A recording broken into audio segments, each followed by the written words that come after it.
Here we're being asked to solve for the given variables, and these are simultaneous equations. These are actually a pair of simultaneous equations, and we're being asked to solve for the given variables. And you can see here there's an x and a y variable in each of the equations, and what we're going to try and do is find out the value of the x variable and the y variable. And the point to note is that this x has the same value as this x, and this y has the same value as this y.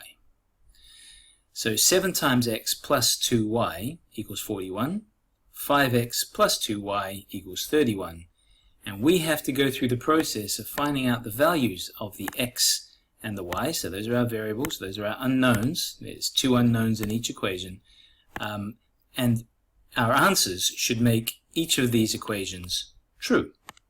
And we can check to make sure we are correct. So let's go through the process. These are very basic kinds of simultaneous equations. And one of the ways that I can see that immediately that it's quite a simple one is that the coefficients, one of the things you do when you do these kinds of questions, check out the coefficients. So in front of the x, we've got a 7 and a 5. Now those are quite different. They're not even multiples of each other. So that's not so easy. But here, in front of the y, we've got a 2 and a 2. And it's also easy, or easy-ish, because both of the operators in this particular equation are positive. So that makes it nice. That's about as simple as it can get, really, in many ways.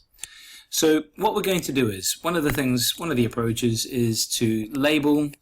Once you get good at this, you don't have to label them physically like I'm doing, but label the top equation, equation 1, the bottom equation, equation 2, and we're going to basically subtract the second equation from the first equation. So it'll be equation 1 minus equation 2 like this. So let's go through that process, right?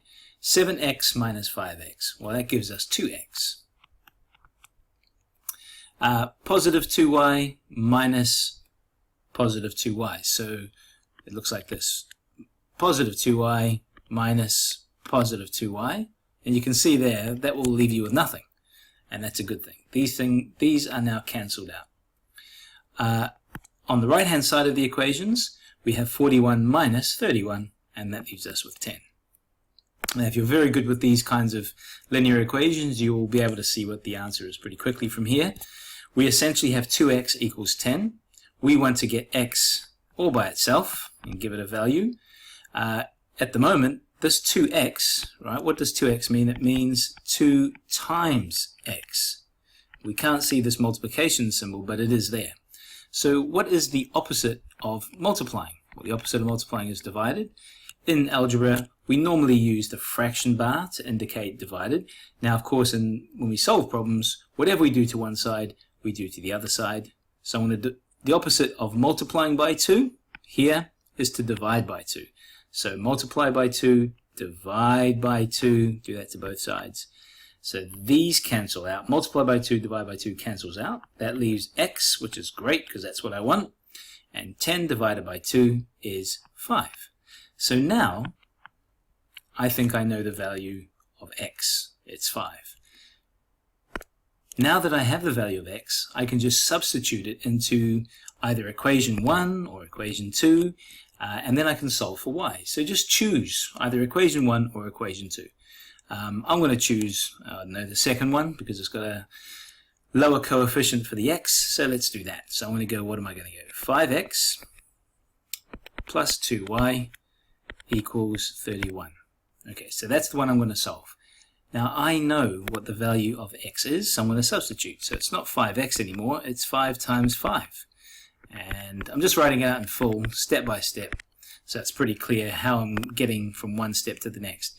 5 times 5 is 25, so I'm cleaning this up now, just simplifying it. Haven't touched that term, haven't touched that term.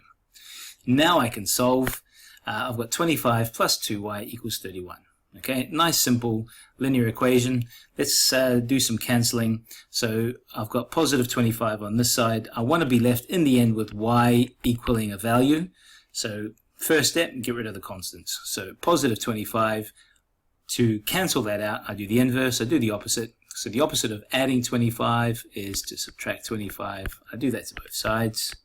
So now that's cancelled out. The next step is I've still got 2y on this side, and on this side I've got 31 minus 25, which equals 6. Some people are probably going to be able to see pretty soon, pretty quickly now, what y is going to equal. I have multiplied by 2, y multiplied by 2, so I cancel out multiplying by 2 by dividing by 2, so I do that to both sides. Multiply by 2, divided by 2, these cancel out. I'm left with y, and 6 divided by 2 is 3.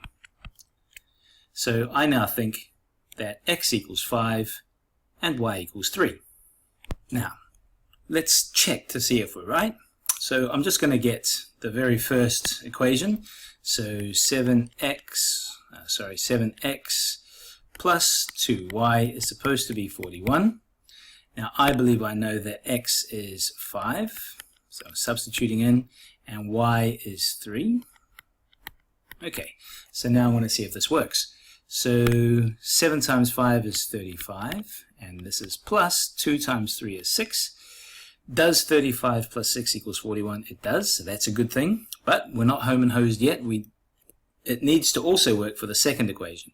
So that was, what was that? 5x plus 2y, and that equals 31. Again, let's substitute. So it's not x, it's 5. It's not y, it's 3. And now we'll do them. So 5 times 5 is 25, plus 2 times 3 is 6.